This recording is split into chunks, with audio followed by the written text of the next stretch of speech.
Hari Om Tat Sat. Hari Om Tat Sat. Bienvenidas, bienvenidos a la clase de hoy. Mi nombre es Magalí y miren con quién estoy hoy. Para quienes toman los cursos ya la reconocen, Patricia Baglio, referente de la tradición de Satyananda Yoga en Argentina. Y hoy vamos a hablar de un tema muy lindo, muy particular, que tiene que ver con cómo el Raja Yoga, que estuvimos viendo en las últimas clases, complementa al Bhakti Yoga.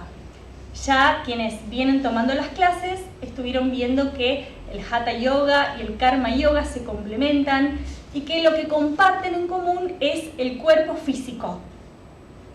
En el caso del Raja Yoga y el Bhakti Yoga, trabajan ambos sobre los aspectos sutiles de la personalidad. El Raja Yoga desde el manejo de las condiciones de la mente y el Bhakti Yoga desde la canalización de las emociones. Y Patricia nos va a contar sobre esto. Bien, muchas gracias Magalí por darme esta oportunidad de reencontrarme, de volver a estar acá con todos ustedes y bueno, las dos somos de la misma tradición, nos conocemos hace muchísimos años y bueno, entonces por eso decidimos hacer un poquito este encuentro juntas. El tema del Raja Yoga y el tema del Bhakti Yoga es preciso entenderlo en la forma en que funcionan juntos.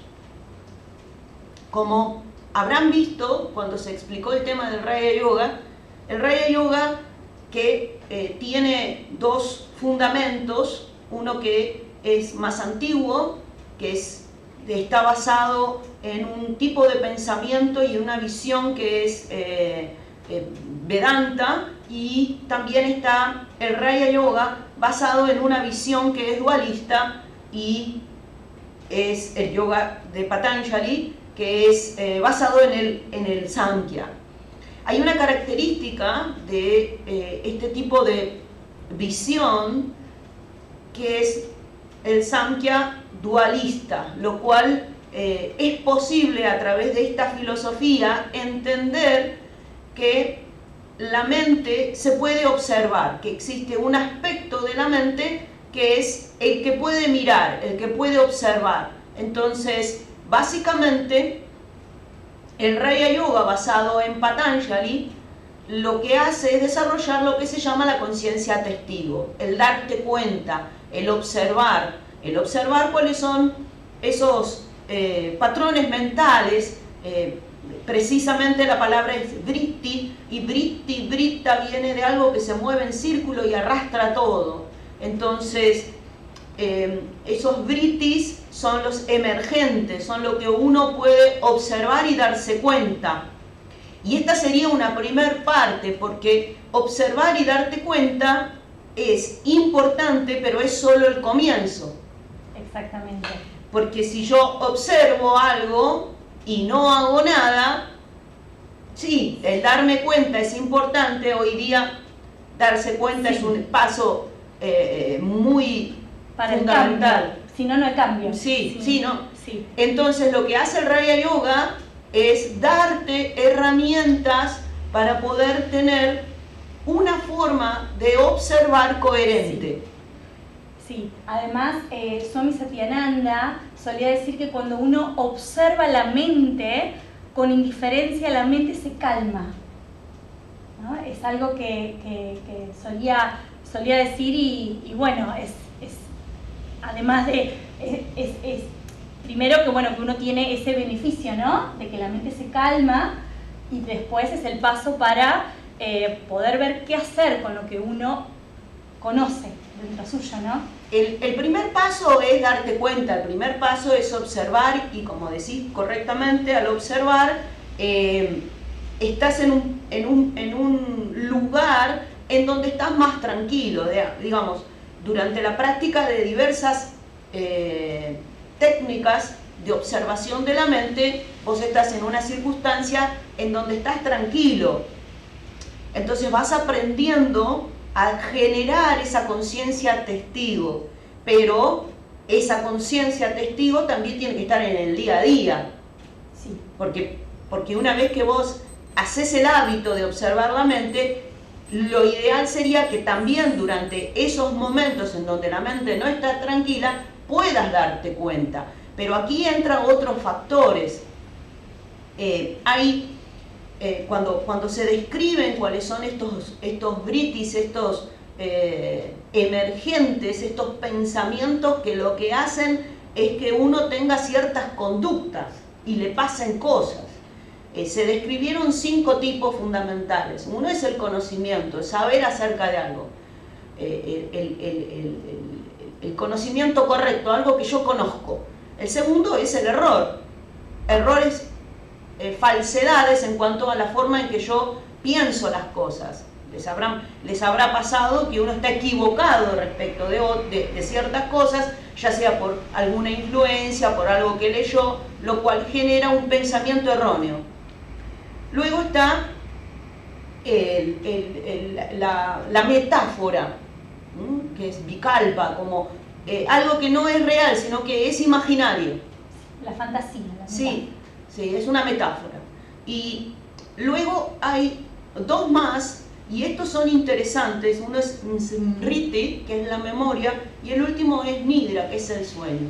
Y ustedes van a observar que los 3 primeros se relacionan con cosas lógicas. Lo que utiliza es el intelecto, porque yo conozco, me doy cuenta, a través de un proceso del pensamiento.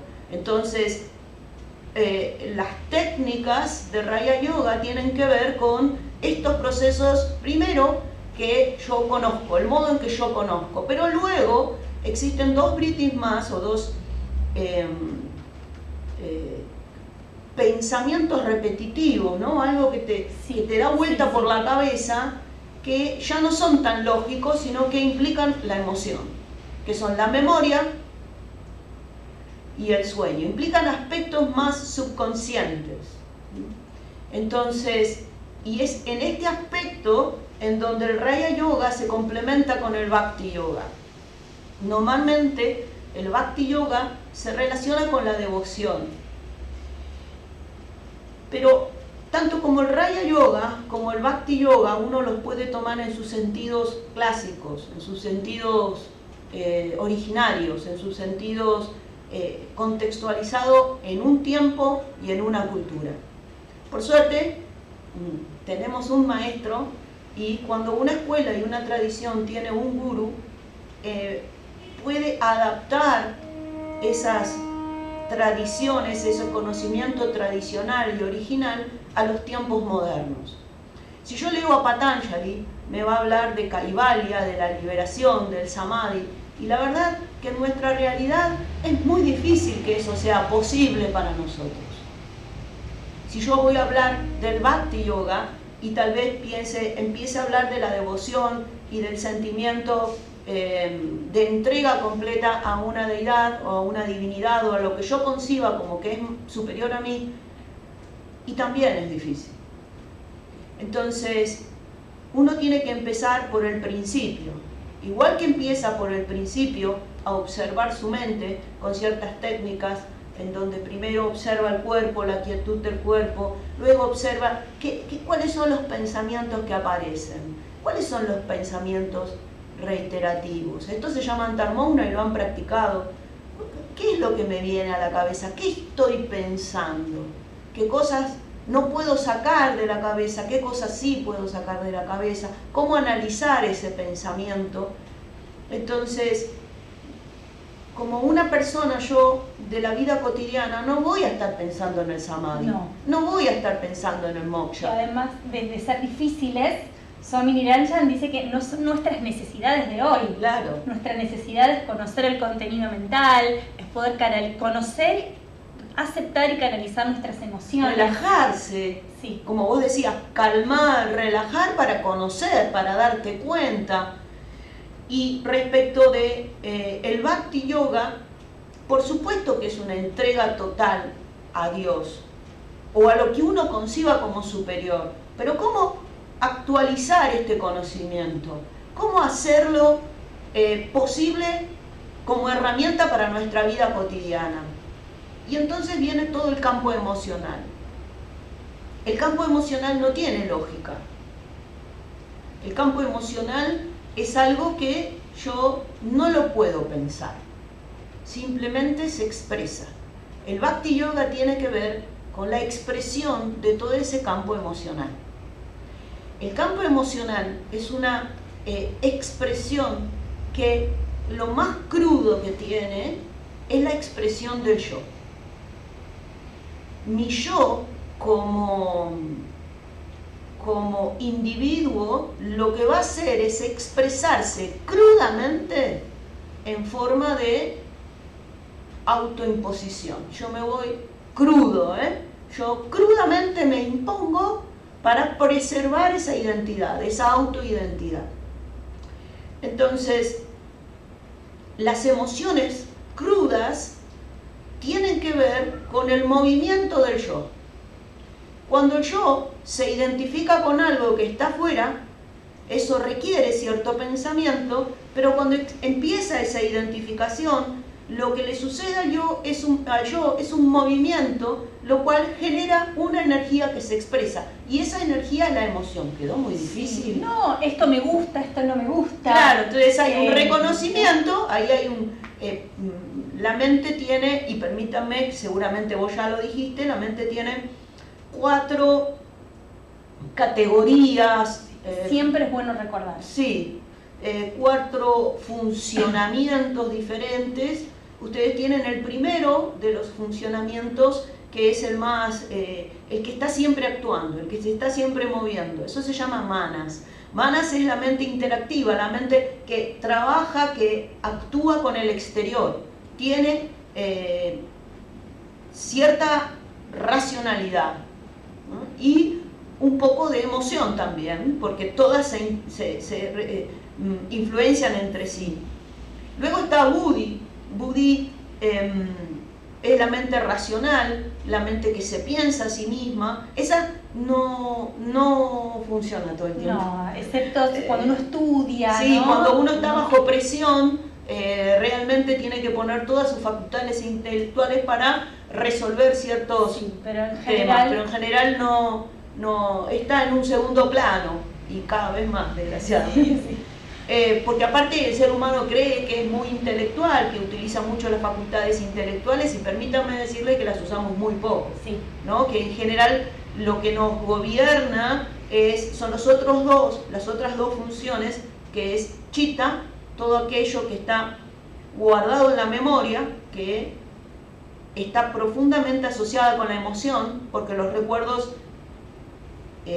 se almacenan en categorías de placenteros o displacenteros, lo cual generan una respuesta en el yo. Y ahamkar, ¿qué es esto, no? Ahamkar es mi forma, lo que yo considero como la forma en la que yo soy. Entonces, la forma en la que yo soy está muy ligada a mis recuerdos. Totalmente. Entonces, ahí está el núcleo de lo emocional, porque cuando manas, que es la mente que actúa con el exterior, se conecta con algún tipo de objeto o persona, inmediatamente recurre a la memoria para identificar qué es eso.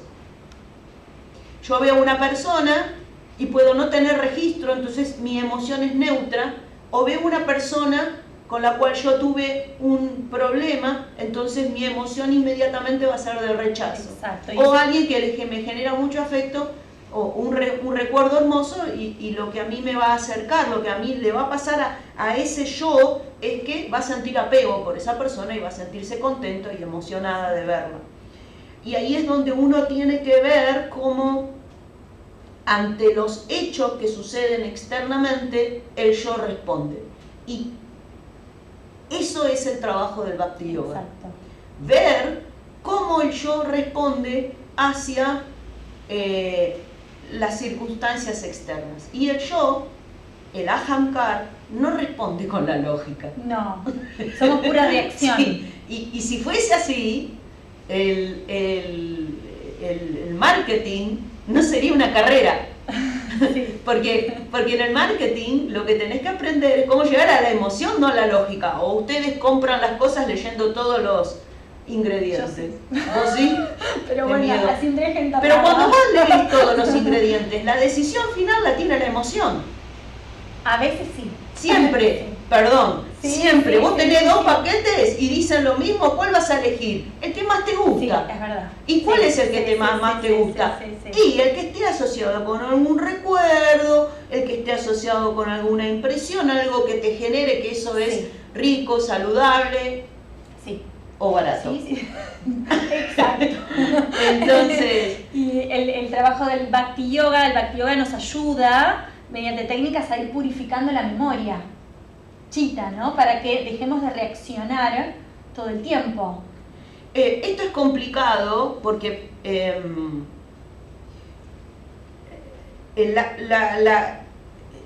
sí, el tema es no tener una reacción cruda. Claro.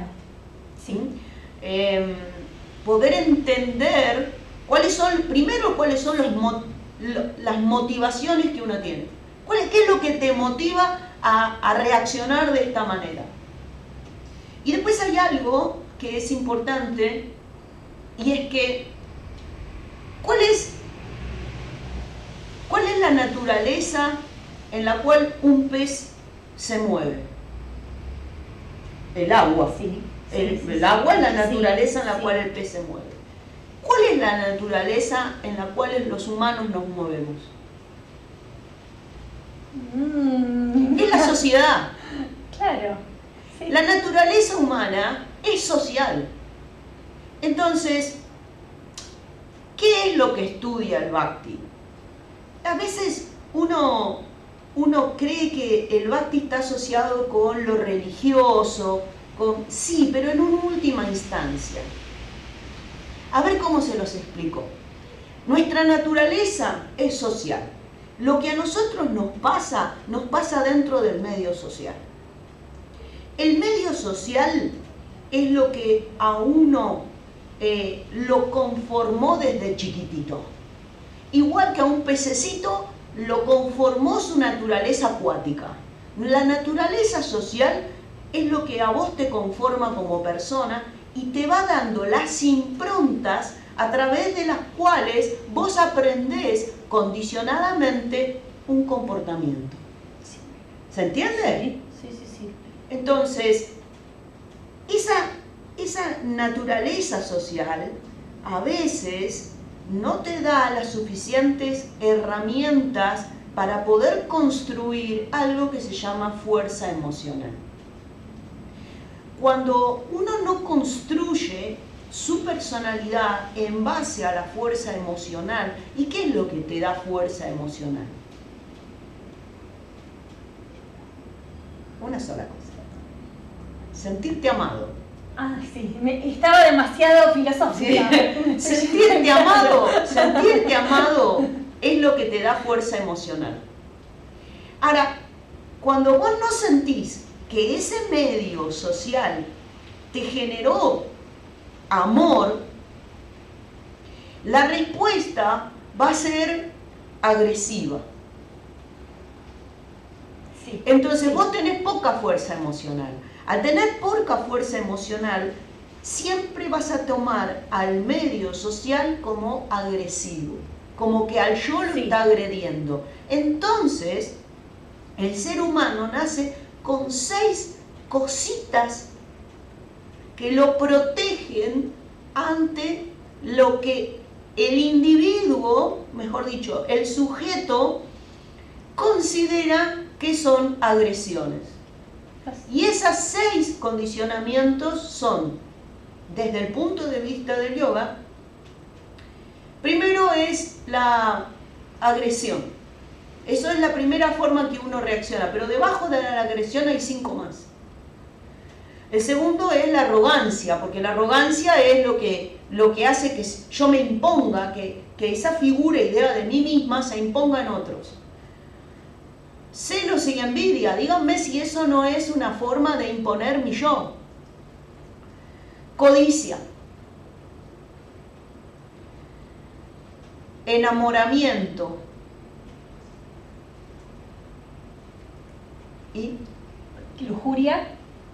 Ese es el enamoramiento. No Enamoramiento, es temor, temor. La lujuria es más de los 7 pecados capitales. Sí, sí, el enamoramiento sí, sí, sí. es el crash, ¿no? Cuando Sí, uno sí, cuando uno conoce a alguien y en realidad ahí no es como todo el tiempo que está como zombie, como tonto. Claro. Siempre me falta uno. El miedo. No, el miedo no es uno de La los 6 obsesión. tampoco es uno de los 6 condicionamientos. Espera, vamos a repasarlo. Por ahí me quedé. La agresión, sería como la soberbia o la arrogancia, la codicia, los celos y la envidia, el enamoramiento y bueno, yo me voy a acordar. Esos 6, los 6 condicionamientos básicos, lo que hacen es poner constantemente a la defensiva al yo del propio medio en el que está. ¿Se entendió eso o no? Sí. Igual me quedé colgada porque me falta uno. Para mí es el miedo, ¿eh? No es el miedo. Bueno. Ahora voy a agarrar el mataburros. La obsesión también. No. Bueno. Ese es el resultado. El miedo y la obsesión son el resultado de esos 6 que subyacen. Sí, que Swami Niranjan los llama los 6 amigos. Los 6 amigos en el barra enemigo. Claro, cuando nacemos, los 6 amigos, que a lo largo de la vida nos vamos dando cuenta que no son amigos. No, que el problema es que son amigos en tanto y en cuanto protegen a la Hamkar, a la conciencia de yo misma. Pero el problema es cuando vos estás respondiendo exclusivamente, siempre a través de esos 6 condicionamientos. Entonces, ¿qué es lo que te da el Bhakti Yoga? El Bhakti Yoga te da las herramientas para poder empezar a disminuir la respuesta condicionada por esos 6 agentes y poder responder emocionalmente de una manera más adecuada. Cuando vos estás pensando solamente en vos mismo y vas a estar reaccionando ante la sociedad, ante el otro de una manera constante como una agresión, es imposible estar con vos. Es imposible. Es verdad, sí. Es imposible, porque es como que no te puedo decir nada porque todo lo tomás muy personal. Sí, y no es así. Igual ahora voy a leer, porque todavía estoy pensando en el 6º. Siempre hay uno que se me escapa. Entonces, a través del Bhakti Yoga, uno empieza a detectar cuáles son los condicionamientos emocionales que constantemente guían a la conducta hacia una forma específica de reacción. El Bhakti Yoga, en una primera instancia y volcado hacia lo que nosotros necesitamos, está relacionado con el medio en el que nosotros vivimos, que es la sociedad, y el modo en que mi yo reacciona ante esa sociedad. Cuando uno logra comprender que proteger la sociedad y proteger los vínculos sociales hacen de que el ser humano viva más en armonía, de que el ser humano desarrolle empatía y no tanta individualización y no tanto el querer cuidarme yo sola y el resto no me importa, del sálvese uno solo o a lo sumo uno y su familia cercana, cuando vos te das cuenta de que el modo natural que tiene el ser humano de vivir es cooperativo, colectivo y participativo, y todo lo que ustedes quieran ponerle en palabras a la conducta social adecuada para proteger al otro, cuando uno comprende que ese es el medio natural del ser humano, ahí está entendiendo a Dios, porque es el momento en el que uno puede ver en el semejante, en el otro, al origen, al creador, a la razón de todas las cosas. Por eso el Bhakti Yoga es un proceso que comienza en entender cuáles son tus condicionamientos emocionales, en entender ese pequeñito yo, chiquitito, que lo único que hace es tratar de protegerse. ¿Quién sabe por qué motivo? Tal vez porque hay cosas en las memorias que uno tiene que sanar. Aunque esta palabra sanar está por todos lados y me da ya... Bueno, hoy en día todos sanan, pero es un proceso que lleva muchísimo tiempo. Uno tiene que empezar a correrse de ese lugar de individuo y entenderte como algo que está sujeto a un entorno. Entonces, ¿de qué modo yo puedo actuar de una manera o reaccionar o tener una conducta de una manera armónica con el entorno? ¿Cómo puedo utilizar las corrientes como hacen los peces en el agua, que utilizan las corrientes para poder nadar? ¿Cómo puedo vivir de una manera armónica con lo que me rodea? En una primera instancia, el Bhakti Yoga te enseña a detectar cuáles son aquellos elementos que gatillaron esos 6 condicionamientos.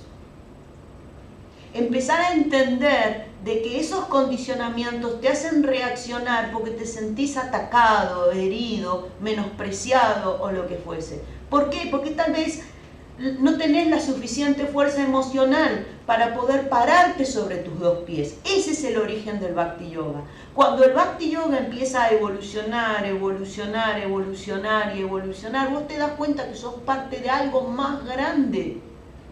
Cuando vos te das cuenta que sos parte de algo más grande, que vos no sos lo importante. ¿Vieron cuando cuentan la historia de Alejandro Magno? Odiaba la astronomía.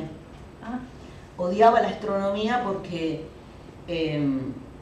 un astrónomo le había dicho que la Tierra era una partícula ínfima en el cosmos. Y entonces él decía, ¿y yo entonces soy Alejandro el Grande de qué? De nada. Eso es una herida narcisista. Se sintió que era el grande, Alejandro el Grande, de un nada. Se sintió herido, entonces odia la astronomía. ¿Se dan cuenta como cuando uno se siente herido, odia algo, lo expresa de una manera de rechazo? Empezar a comprender cuáles son esos condicionamientos hace que la emoción fluya de una manera más armónica. Al fluir de una manera más armónica, vos te das cuenta que sos parte de un todo y que el todo es lo grande y que el salvarte vos mismo, el preservarte constantemente vos mismo de una manera hasta obsesiva, lo que te conduce es a una tremenda falta de satisfacción. Tremenda falta de satisfacción. ¿Cómo te das cuenta que una persona tiene fortaleza emocional? Porque es abierta, armónica, positiva, porque es capaz de hacerle frente a la adversidad siguiendo la acción correcta, ¿no? La actitud correcta. Sí, esa es la expresión. La fortaleza emocional es poder ser feliz sin motivo. Y después, cuando podés tener esa fortaleza emocional, te pasa todo eso que acabas de decir. Pero es tan difícil llegar y tan importante, ¿no? Cuando vos estás bien. ¿Y por qué estás bien? No sé, estoy bien. Imagínate lo que es para el cuerpo. Lo que es para el cuerpo poder estar bien sin motivo. Por supuesto, ¿por qué se dice sin motivo? Porque no está motivado por algo, un objeto externo, sino que es una sensación interna. Y claramente esa fortaleza emocional te da iba a decir las armas, pero las herramientas para poder tener el deseo de que a todos les pase lo mismo. Yo no puedo ser feliz en un lugar donde las personas a mi alrededor no lo son. Y si las personas a mi alrededor no son felices, yo tengo que hacer algo. Eso también es fuerza emocional. Sí. Y por eso la codicia, que está tan vista hoy en día, ¿no? De gente que tiene tanto, y lo que tiene son cosas materiales, ¿no? No te genera satisfacción. Todo aquello que parte de esos condicionamientos no te genera satisfacción. Swami Satsangi en un satsang decía que hay dos cosas que al ser humano lo satisfacen plenamente. La primera es pensar, y eso está relacionado con la lógica, con el intelecto. Es muy satisfactorio pensar. Y la segunda es ayudar, y eso está relacionado con la emoción, está relacionado con el ayudar, es la expresión más hermosa de lo colectivo, ¿no? Y no estar pensando solamente en mí misma. Y piensen ustedes en los momentos que ayudaron a otros, la tremenda satisfacción que da. Pero cuando uno lo ayuda, diga, no, bueno, pues me conviene ayudar. Claro, no con un motivo.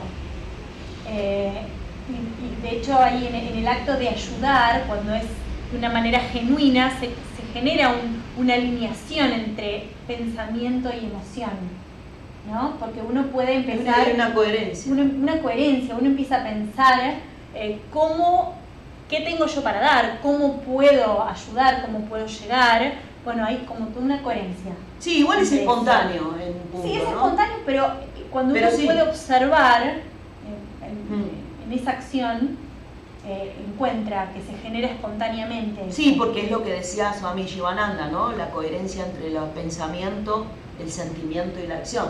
La cabeza, el corazón y las manos. Eso es Eso ayudar. se genera espontáneamente. Sí, y eso... fíjate cómo se relaciona con el karma yoga, cómo se relaciona con lo que pasa es que el karma yoga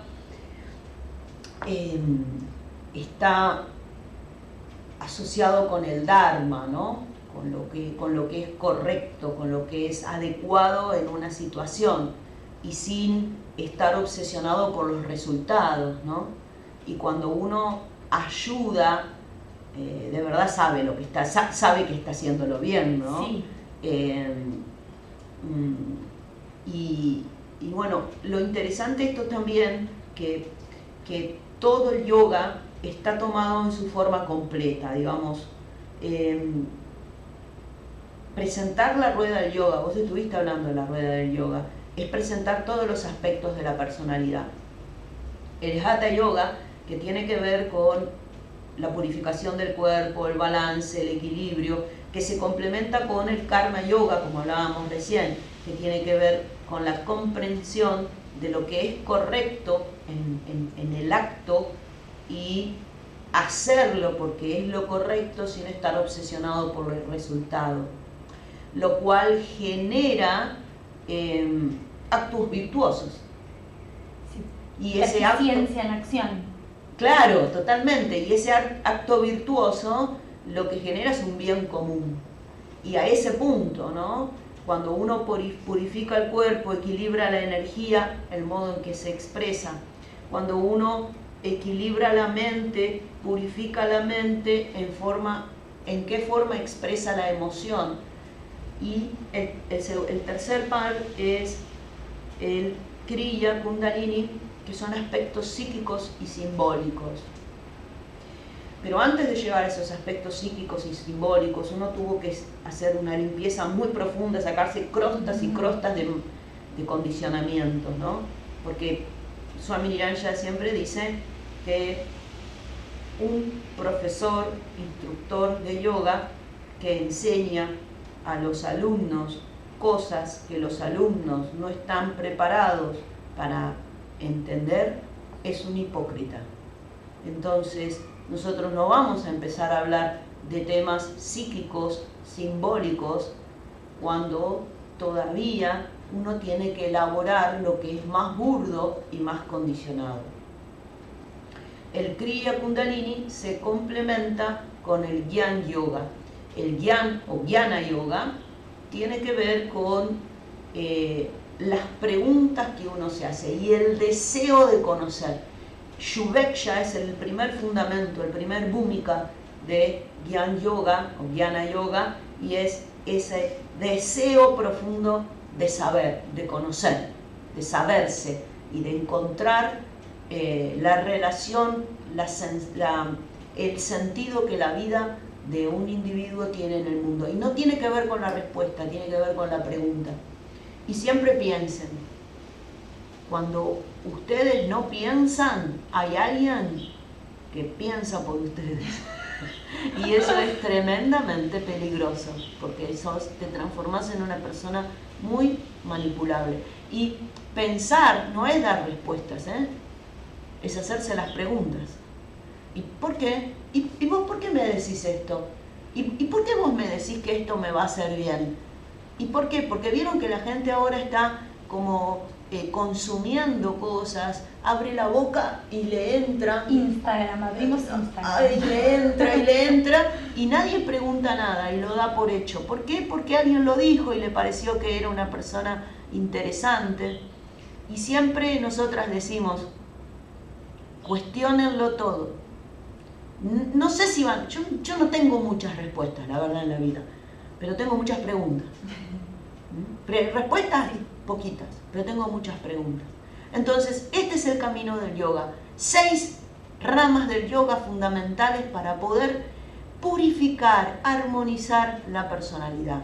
Hoy tocó hablar un poquito del Bhakti Yoga y Magalí lo va a ir desarrollando sucesivamente en los próximos encuentros, dándoles distintas herramientas para poder desanudar aquello que está condicionado en el reino de las emociones, fundamentalmente en todos aquellos recuerdos y en la idea que uno tiene de sí mismo, del yo.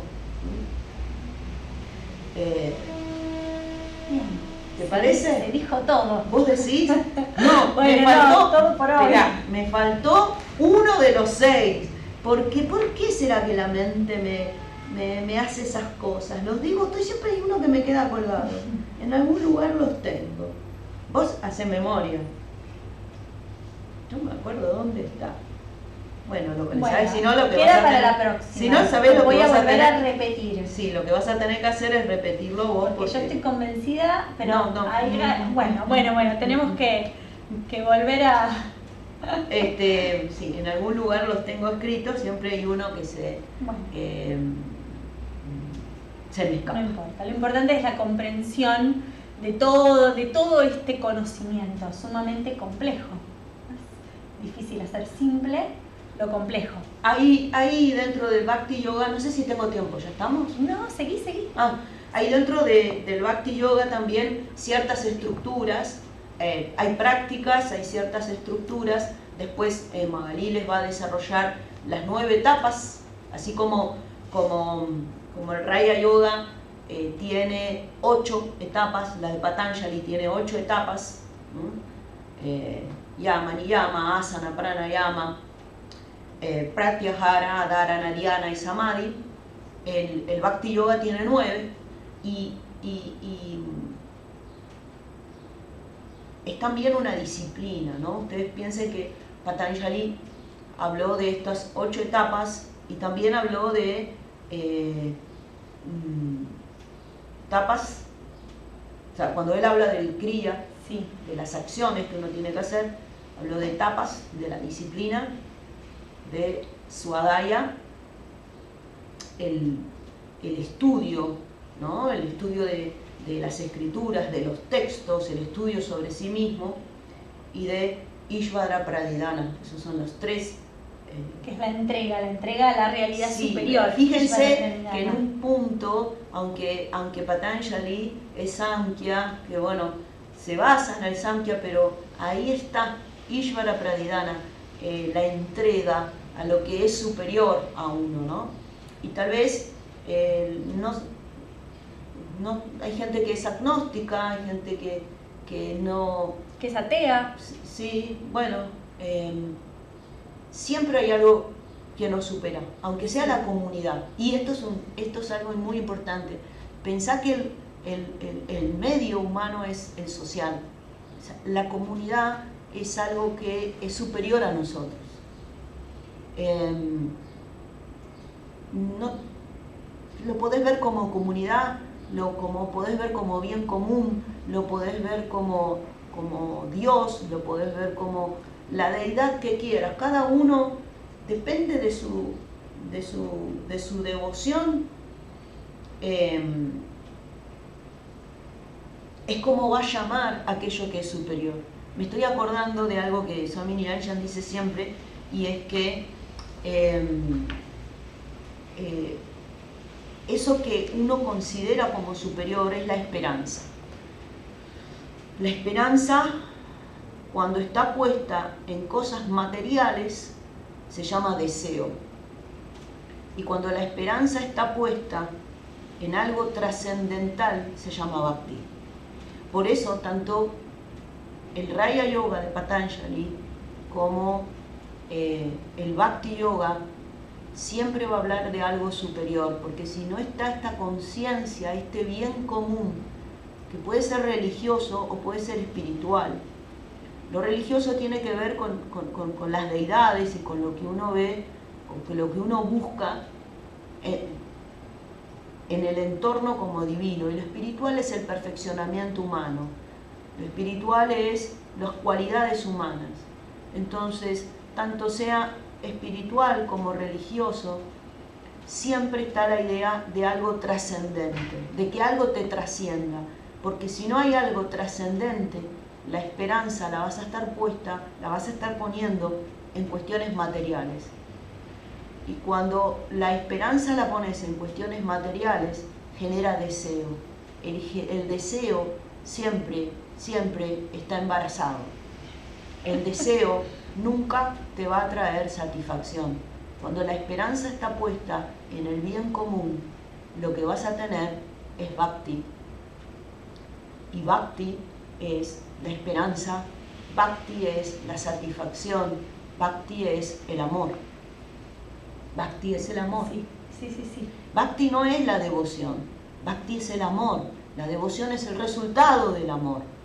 ¿Cómo vas a tener amor si tu esperanza está puesta en asuntos materiales exclusivamente? Material lo necesitamos todo, pero cuando toda tu esperanza está puesta en los objetos, eso se llama deseo. Y eso te hace absolutamente infeliz, y además de infeliz, muy fácil de manejar.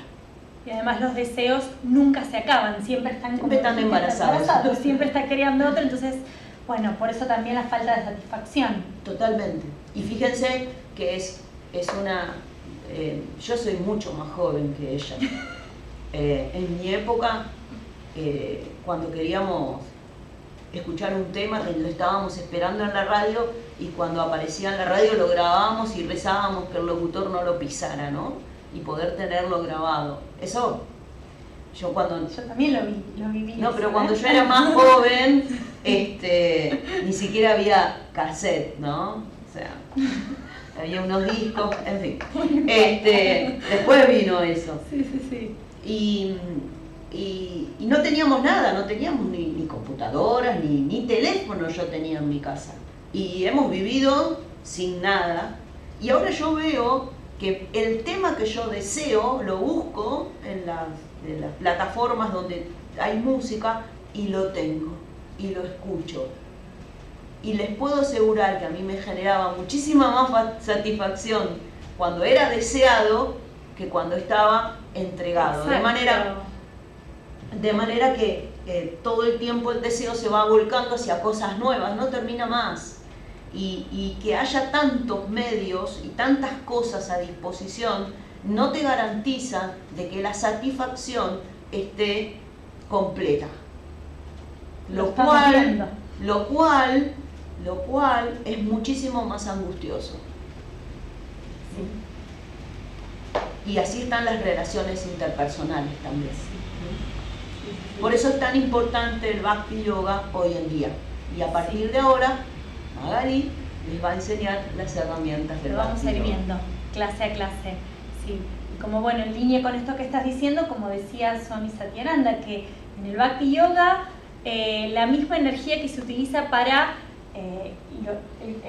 la consecución de deseos o los vínculos interpersonales es la que se tiene que extraer de ahí y cambiar el rumbo. Sí, en vez de estar enfocado en acciones absolutamente egoístas, tener acciones muchísimo más colaborativas, ¿no? Sí. Muchísimo más Sí.